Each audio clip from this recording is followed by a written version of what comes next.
Milestone school and কলেজে বিমান বাহিনীর প্রশিক্ষণ বিমান বিধ্বস্ত হয়ে হতাহতের ঘটনায় শোক জানিয়ে ভিডিও বার্তা দিয়েছেন প্রধান উপদেষ্টা।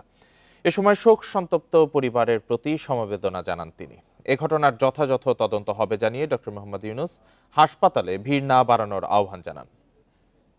বান্ডেল থাকলে প্রতি সেনমানিতে টাকা বাঁচবে। বিকাশ সেনমানি বান্ডেল কিনে জিতুন প্রতি লেনদেনে।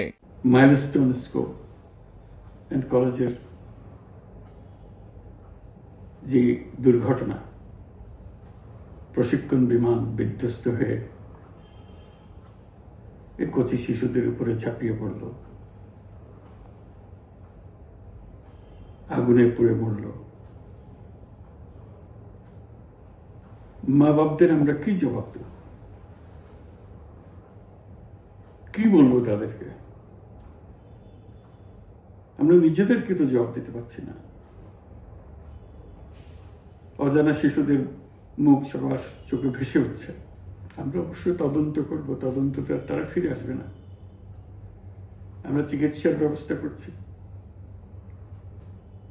সবাই ঝাঁপিয়ে পড়েছে, সকল হাসপাতাল, সকল মানুষ ছুটে আসছে। আমরা সবার কাছে অনুরোধ করছি, হাসপাতালে ভিড় করবেন না, কারণ যারা আহত তাদের জন্য এটা ভালো না।